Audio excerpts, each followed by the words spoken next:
Shalom, shalom, je vous salue dans le nom précieux de Jésus-Christ, notre Seigneur et notre Sauveur. Nous sommes là aujourd'hui, ce matin, par la grâce du Seigneur, qui nous a une fois encore réunis et qui va nous conduire dans ce moment où nous allons intercéder et nous allons continuer notre intercession que nous avons commencé il y a un bon mois déjà cette année. Nous allons poursuivre et aujourd'hui, nous allons parler de l'Angleterre. L'Angleterre qui est un pays du côté de l'Europe, n'est-ce pas, et qui a pour capitale Londres. Ce pays a pour habitants plus de 59 millions d'habitants. Plus de 59 millions d'habitants. Et vous savez, c'est un pays qui, je vais pas dire prosélyte, mais je vais dire un pays qui, nous connaissons l'histoire de l'Angleterre, n'est-ce pas? Et nous n'allons pas tirer là-dessus. Mais du côté religieux, l'Angleterre fait partie des pays où la religion chrétienne domine. Pas tellement, mais elle domine. Mais celle qui domine le plus, c'est le catholicisme. C'est le catholicisme qui domine. Et d'ailleurs, c'est l'une des religions la plus dominante au monde, le catholicisme, qui domine plus dans le monde que les évangélistes. Alors, l'Angleterre a pratiquement 49% des chrétiens. Quand je dis chrétiens, c'est mélangé, catholique, évangélique, protestants, méthodistes, tout est mélangé. Et des personnes qui ne sont pas chrétiennes, mais qui se déclarent également chrétiennes, mais qui ne sont dans aucune, je vais pas dire dans aucune religion, en quelque sorte, mais qui se proclament aussi chrétiens. Toutes ces catégories confondues, ensemble, donne ce pourcentage de 49%. Et après cela, nous avons la religion musulmane qui suit avec environ 6% de personnes.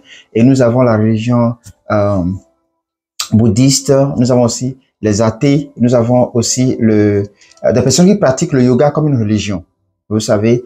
Et nous avons aussi l'hindouisme qui suit. Donc, tout ce reste-là, ça fait nous avons 49% qui est chrétien et 6% environ qui sont musulmans. Donc, ces deux-là font déjà 55%.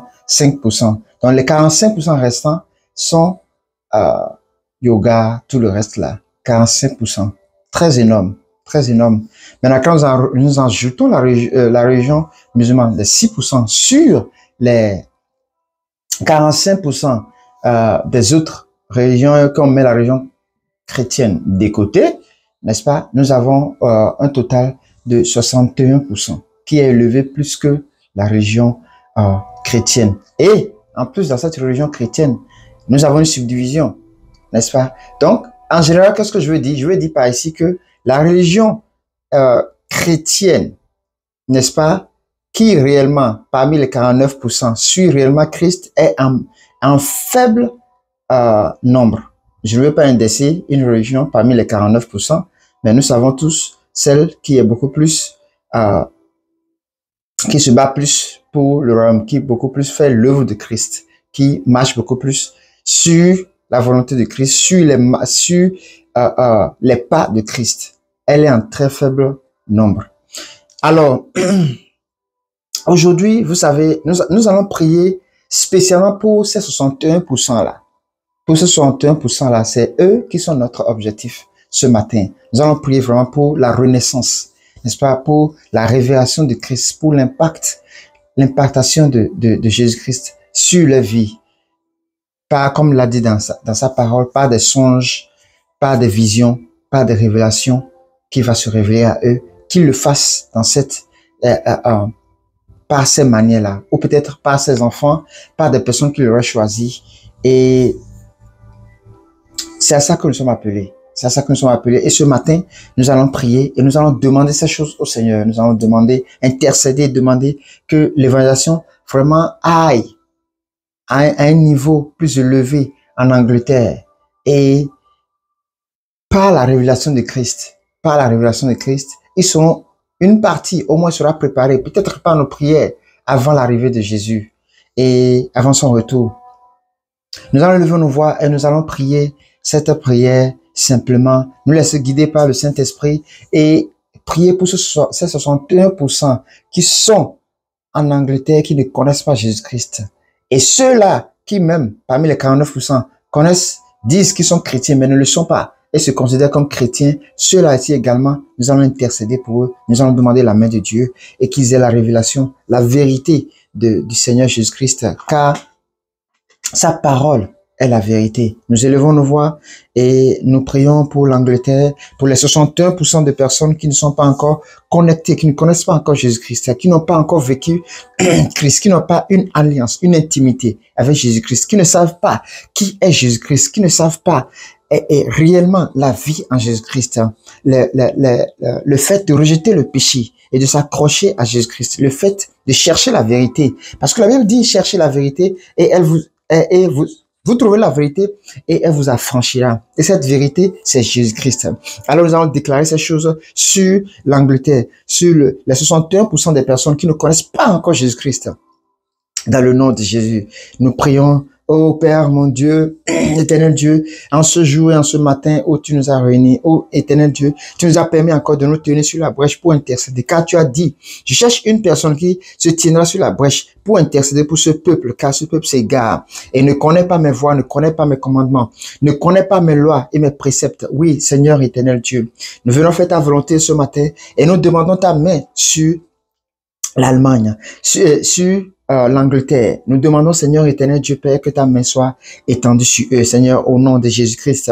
Ceux-là, éternel Dieu, qui se prônent chrétiens, mais qui ne le sont pas et ne connaissent pas réellement qui tu es, Seigneur Jésus-Christ. Révèle-toi à eux tel que tu es dans ta parole. Éternel Dieu, les autres également, 61%, Seigneur, des personnes qui sont musulmanes, Seigneur. Certains, éternel Dieu, sont dans des pratiques hindouisme, Seigneur éternel, ils sont athées, éternel Dieu, ne crois pas, éternel.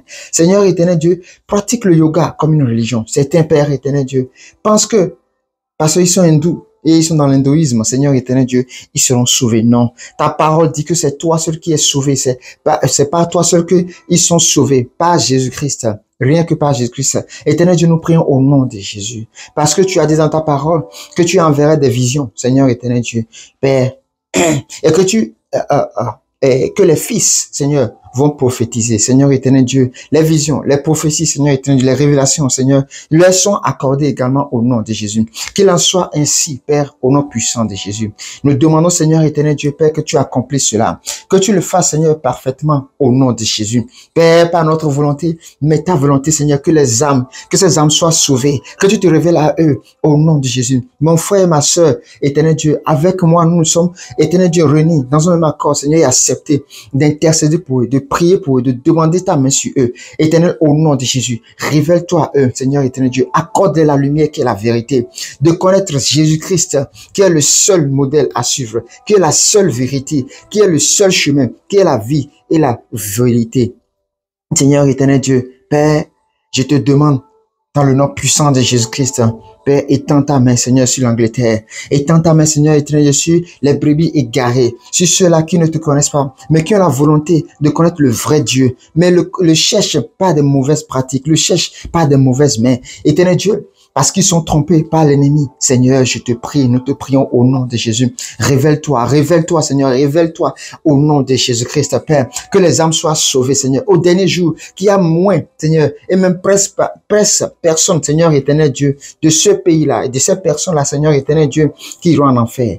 Père, nous savons, éternel Dieu, que tout est possible à toi, Seigneur. Mais ta parole également dit, tout est possible à celui qui croit. Seigneur, nous croyons, éternel Dieu, que nos prières que nous menons ce matin, et en ce moment, Seigneur, et en ce lieu, Seigneur, à divers lieux, Seigneur, qui montent vers toi, comme un parfum de bonne odeur, par rapport à l'Angleterre, par rapport, Seigneur, éternel Dieu, à leur âme, par rapport à leur salut. Nous prions au nom de Jésus-Christ, Père, que tu exauces. Seigneur, que tu l'accomplisses. Éternel Dieu, que tu le fasses parfaitement. Oui, Père, parfaitement. Parfaitement, Seigneur, au nom de Jésus. Que ton nom soit glorifié. Que ton nom soit glorifié. Que ton règne vienne, Seigneur. Que ta volonté soit parfaite, Seigneur, éternel Dieu. Père, siège ce pays, Seigneur. Ta domination, au nom de Jésus. Révèle-toi, Père éternel Dieu. Révèle-toi, Seigneur, à eux, au nom de Jésus-Christ. Nous prions, Seigneur, éternel Dieu, Père, que tous ceux-là qui sont aveuglés, tous ceux-là, Seigneur, qui sont voilés, Seigneur, que tout ça soit brisé, déchiré, retirés au nom de Jésus. Qu'ils voient la lumière Jésus-Christ. Tous ceux qui sont dans les ténèbres, Seigneur, nous les rachetons, Seigneur, à ton admirable lumière. Oh mon Père, oh mon Dieu. Toi qui es l'étoile brillante du matin, Seigneur, brille dans leur vie, Seigneur éternel Dieu. Brille dans leur existence, Seigneur éternel Dieu, dans le nom de Jésus. Ne permets pas, Seigneur éternel Dieu, que ceux-là qui te cherchent avec volonté, Seigneur éternel Dieu, mais de la mauvaise manière, Seigneur, meurent sans te connaître, meurent sans être sauvés, meurent sans être conquis à Christ. Nous prions, Seigneur, que tout cela que l'ennemi a déjà volé, l'ennemi a déjà emprisonné, Seigneur, il a déjà pris leur âme, Seigneur. Je te prie au nom de Jésus, rachète ces âmes, rachète ces âmes, rachète ces âmes au nom de Jésus. Car ta parole dit dans Jean 3,16 que Dieu a tant aimé le monde qu'il a donné son Fils unique, le seul par qui nous sommes sauvés, le seul par qui nous avons la vie éternelle. Père éternel, que ce verset leur soit accordé au nom de Jésus. Que ton règne vienne, Seigneur, et que ta volonté soit parfaite sur l'Angleterre, au nom de Jésus. Nous te demandons, Seigneur éternel Dieu, que toutes les régions disparaissent, Seigneur, mais que toi qui es le vrai chemin, toi qui es la vérité, toi, Seigneur, qui es la vie, Seigneur, soit en abondance dans leur vie. Ta révélation de ta personnalité, Jésus-Christ, soit sur eux, au nom de Jésus. Père, nous te demandons ces choses. Éternel Dieu, nous te prions ces choses dans le nom de Jésus. Qu'il en soit ainsi, mon Père, mon Dieu. Qu'il en soit ainsi, éternel Dieu, dans le nom suprême de Jésus. Père, nous te bénissons. Nous te glorifions, nous t'exaltons, Seigneur éternel Dieu, car tu fais toutes choses à merveille. Béni soit ton nom au plus haut des cieux. Merci, Seigneur éternel Dieu, car tu es avec nous, éternel Dieu, et tu le seras toujours avec nous. Et Père, nous ne cesserons, Seigneur, de glorifier ton nom, car tu as permis à ce que des hommes comme nous, Seigneur éternel Dieu, se tiennent, Seigneur, pour intercéder pour eux. Père, reçois l'honneur. Éternel Dieu, reçois la gloire, la majesté, Seigneur éternel Dieu. Car, éternel Dieu, c'est avec joie, Seigneur éternel Dieu, avec plaisir, Seigneur, que nous faisons ce que nous sommes en train de faire pour la gloire de ton nom. Car nous savons que tu es la vérité, Seigneur éternel Dieu. Et tu nous as affranchis, Seigneur. Affranchis-les également au nom de Jésus. Merci, Roi des Rois. Merci, Alpha, Oméga. Béni soit ton nom au plus haut des cieux. Au nom de Jésus-Christ, nous avons prié. Amen, amen, amen. Dans le nom de Jésus, nous avons prié, notre Seigneur, notre Sauveur. Et merci à vous d'être là, d'être connectés et de prier ces prières. Je vous en prie de prier ces prières parce que les choses de ce monde passeront, les problèmes passeront, les situations passeront, mais jamais la parole de Dieu, jamais le jugement dernier, jamais et jamais la Bible que nous avons, les paroles qui sont dans les promesses, les choses à venir passeront. Non, le plus important, c'est de voir à Christ, de voir où ira ton âme. C'est ça qui est le plus important aujourd'hui. Nous courons pour les choses qui sont vaines.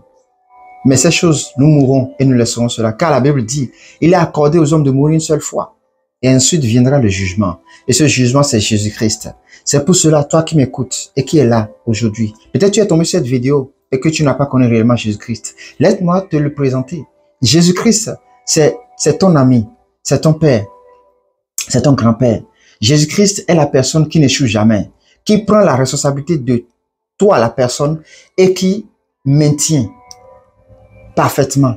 C'est lui qui ne va jamais t'abandonner pendant que les amis vont t'abandonner, pendant que les parents vont t'abandonner, peut-être te rejeter, te renier. Mais lui, il ne va jamais t'abandonner.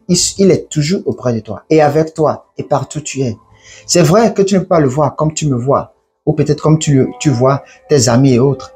Mais lui, la Bible dit qu'il est omniscient, omnipotent, omniprésent. Ça veut dire qu'il est puissant, qu'il est partout et il voit tout.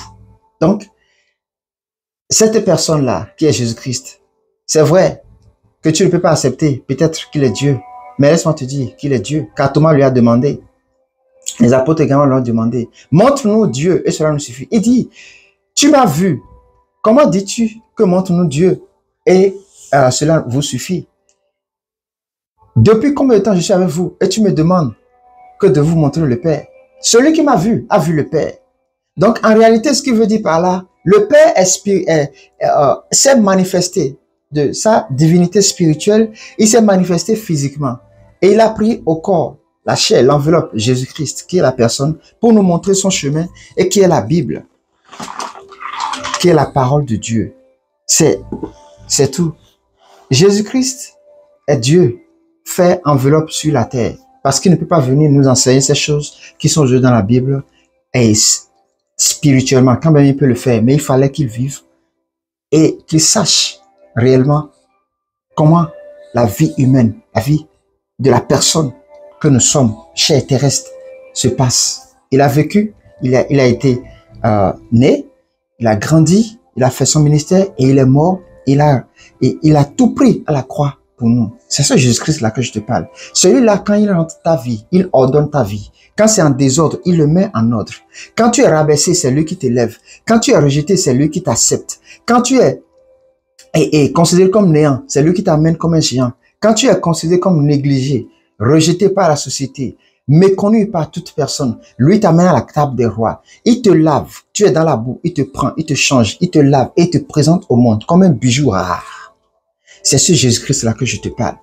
Et c'est souvent dit, je vais essayer Jésus-Christ. Je vais voir, j'ai tellement entendu parler. Je vais seulement l'essayer pour un temps. Je vais essayer de me connecter à lui un temps pour voir s'il est vraiment réel. Et tu verras ce qui va se faire.